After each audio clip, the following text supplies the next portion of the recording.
Hope everybody. Hope everybody's well. Video I'm going to do for you. Bit of a chat really, like, well, what's going off with 50s, 60s, 70s cars, so I'll get comfy. We're in big old, well, we're in, it's pump.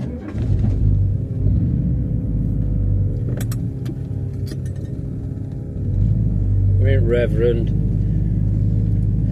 It's a video I've been going to do for quite a while, so it might take a bit. You'll hear a pump wearing its head off in back.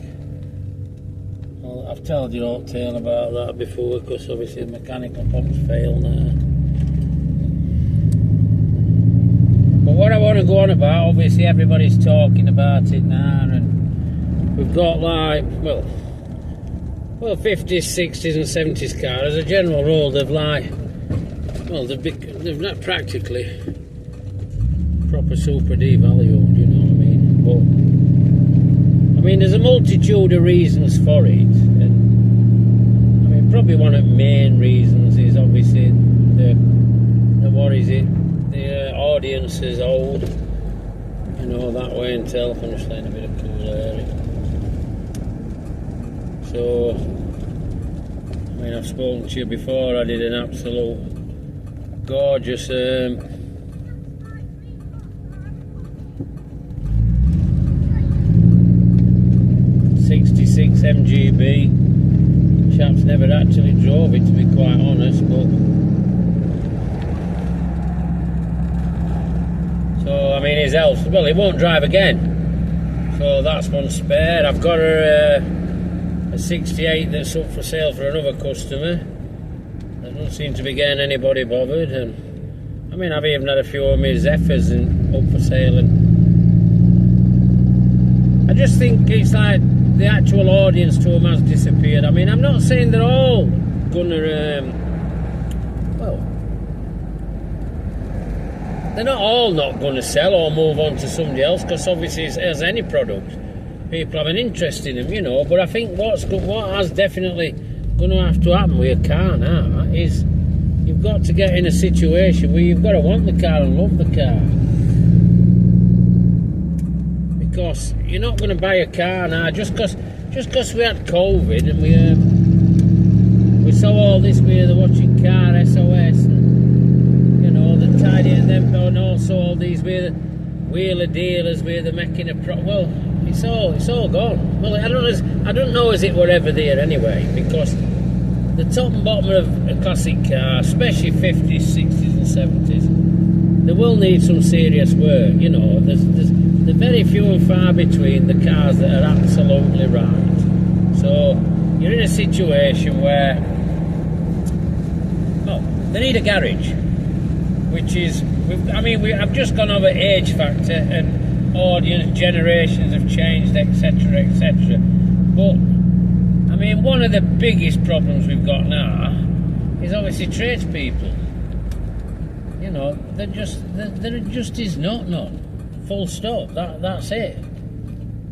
You know, they all make out the resto garages. I've said this a million times, and people are going to pull a face and going to say, well, it's not right him saying that. I've said that before, I don't know how many times, but it is genuinely like what is happening. You know, that's the situation we're in.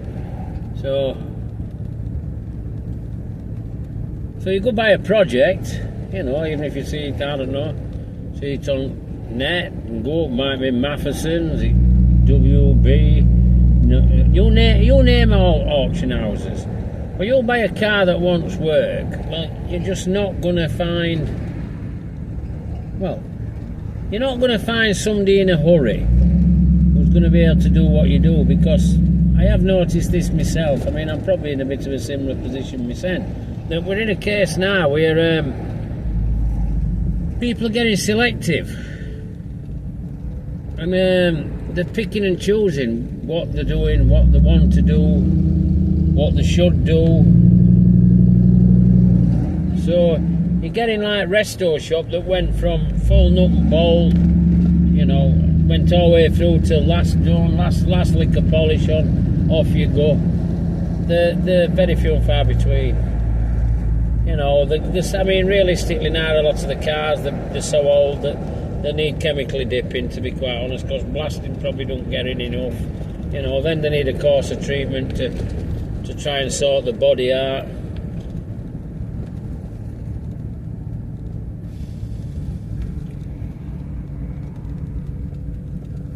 And obviously the list goes on and on and on and on, and costs, well, just crazy.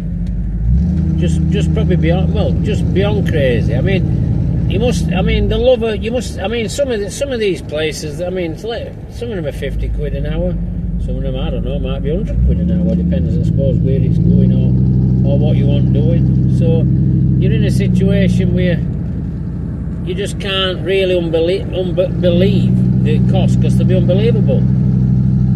And everybody says, oh, we can do this car and so and so. Well, all right, get on with it then. I mean, I sit and work on them all the time. And sometimes you look, you've had your head down, because I'm in at 5 o'clock in the morning. Excuse me, and many a time I don't even go back. I don't even go out while 5 o'clock in the afternoon. And you sometimes look back at what you've done and think, is that as far as I've got? You know, and I know what I'm on with. And I mean, another issue we've got, and it is an issue as well, is you like your subbies, you know, like your machine shops. You know, there used to be there were nearly somebody on every street corner, and like have an head machined, you know, skimmed off, stuff like that, pressure tested. Well, there's none of them now. You know, you just cannot find them. And some of them are like small, couple of one man bands, couple of blokes. So it's quite a long thing to get something sorted out. You know, I mean, it's something I've wanted to go over for quite a while, because I honestly believe now that 50s, 60s and 70s, I think they're really like dead in the water. And I mean, a lot of you might like say, oh, what's he on about, he works with these cars, etc., you know, stuff like that. But that is honestly and truthfully what I believe, because they're just so old, people are unaware of them, spares are just getting harder and harder and harder and harder to find. You need somebody who's proper can sort one out and understands how everything is. And as I've just gone over just a minute ago, that doesn't exist anymore. It just, I mean, I class myself as a young guy who messes from this era, and that's only because I was very young when I started messing with them. And to be honest, I proper like, well, I've enjoyed messing with them, but I know for a fact that it's coming to an end with me, because realistically, as I've told you, I mean, I've got to start and get some of my own cars done, and nobody seems to want to buy projects off me. I mean, well, they don't even want to buy something probably that's a bit newer and relative and pretty good. I mean, I've got I think 06, I've got up down at workshop for a mate, a Jag, a V6 diesel that's got all toys, all whistles and bells on. It's a £3,000 car, it's got 12 months MOT on. Nobody's even looking at it. It's not even getting a look at. So, you know, I've got an absolutely gorgeous 13,000 mile XJ40, and you could just polish it and probably drive it. Want a quick look over, but it's probably one of the best ones in country. Somebody wants it as it is, and come and get it for 11 grand. Well, where could you buy like a new XJ40 from? I mean, if you want me to do little tweaks of paintwork and bits and pieces, it's probably 18 grand, which is probably not a lot for a car. You know, some of Zephyrs, I've got Zephyrs in from £3,500. The project's driving on road. Nobody bothered.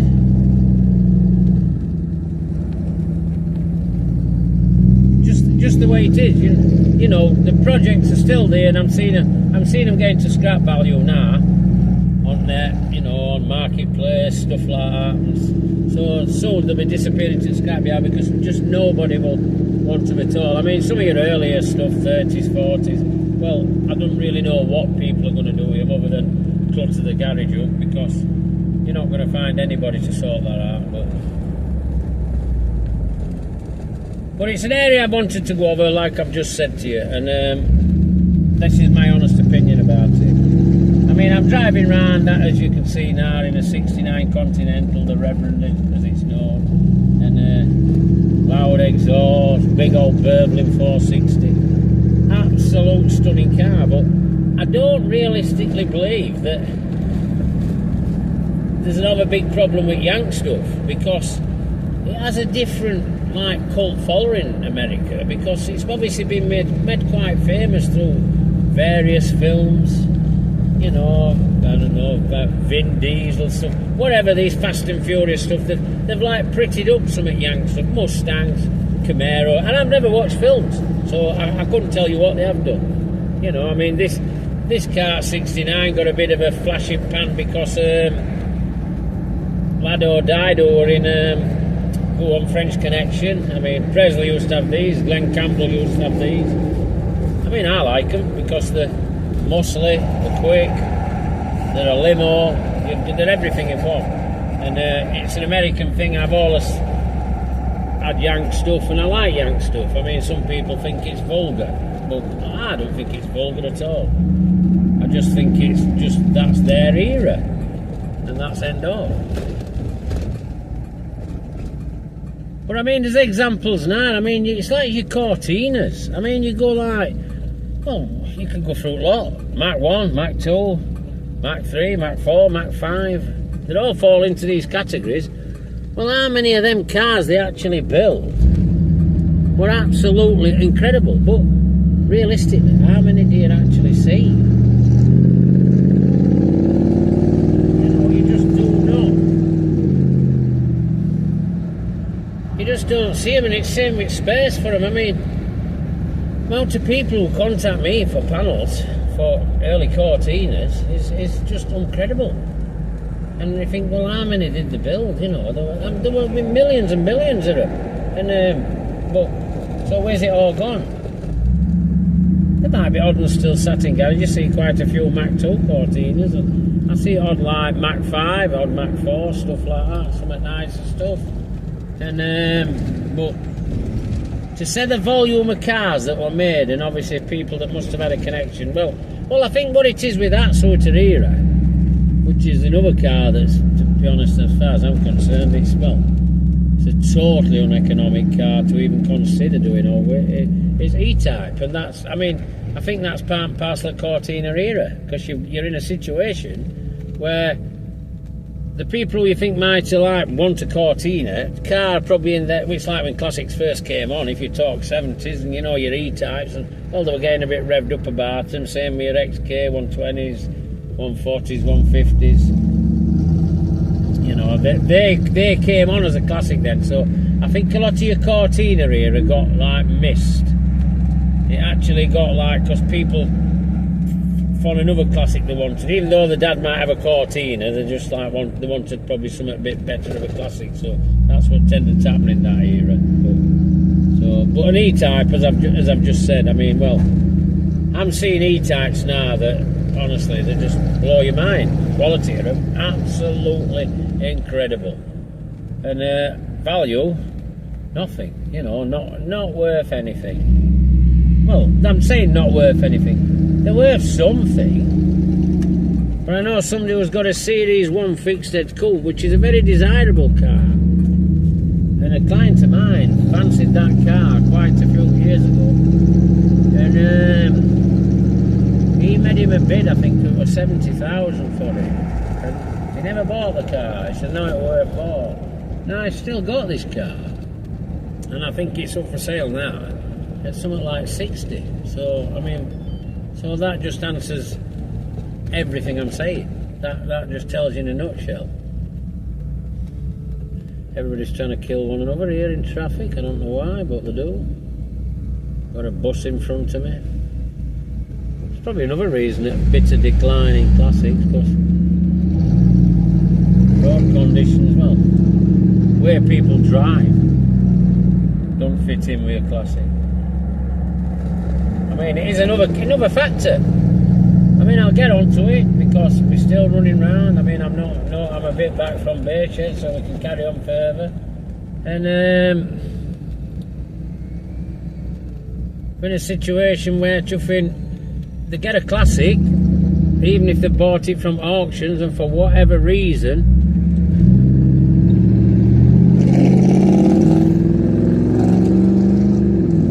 they think it's going to drive like brand new Citroen. Well, it isn't. It's not going to accelerate like it. It ain't going to brake up, pull up on brakes like it. It won't have probably refinement and comfort to it, to be quite honest. It'll be a lot noisier than it. So I think that's another shock to the system when people have had a classic. I think COVID like contributed to this, because we're in a situation where people watching all these programs that I referred to, where they could fix a classic up in 5 minutes, which were complete and utter garbage, which they're still like portraying now, which is absolute nonsense. And so then they went out and bought one, and you've got like a bit of an era from that now, where people are actually saying, well, that doesn't happen. So forget it, you know, ignore it, because it's just, it is not. Well, it's not factual. And you've still got other people believing that dream, that they're going to get a classic and they might use it all day. They see me, you'll see me on videos, you'll see me driving regular, and you'll be thinking to yourself, oh, well, I'm probably a bit more switched on. You know, I don't mean any disrespect to anybody, but I know what I'm doing, and I can keep them on roads. You know, I mean, I don't think they're overcomplicated. I don't think I'm not, what is it? I'm not a magician. I have not got a wand. I just come from an era where I was shown what to do and what not to do, which it was an issue I've covered earlier, which I'll cover again. We've got a situation now where there's no tradesmen. How many people use these? They're all on a computer screen. They've got a screen in front of them. That's all they're doing. The processing, service industry. You know, people aren't hungry. You know, they don't want to work with their hands. You know, everybody wants, well, they want £1,000 for 2 days' work, very little work. Well, working on these things, it is work. You know, you'll block one of these out properly, so it won't out on paintwork, go from everything from stripping to welding to finally, well, painting it and then building all glass back up and that. Well, that's work, that's us work. And I mean, I know people think with me, well, how lucky is he who does that job, but I'm telling you, sometimes it is graft. I mean, I'm in my 60s now. What are you on about? I've got an impatient driver now.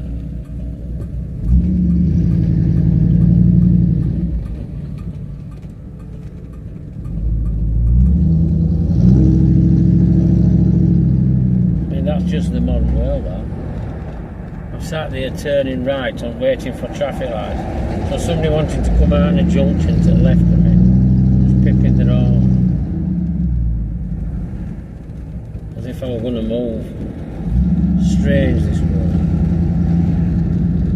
Anyhow, that's me going over what I think is the decline of the car industry. Well, I think it's definite. 50s, 60s and 70s. I know they're going to survive, but I don't think they're going to survive anything like what the media's making out. You know, and I just do not think that all these cars you're going to see in auctions, marketplace, everything else, you're just never going to, well, I just don't think they're going to find an home. And as I've just pointed out, reasons being, audience has disappeared, generations have gone. People who work on them have gone, you know, and people, well, the garages, they're not there. There's not, besides the people who work for them, and the garages who are there, they can't afford to pay these people, full stop. It's too expensive. You know, I mean, this government's slapping other levies on. I mean, they're probably contributing factory, because it'll not be long before they'll start kicking off with one thing and another. So give me a like anyway if you like video, if you've listened to it.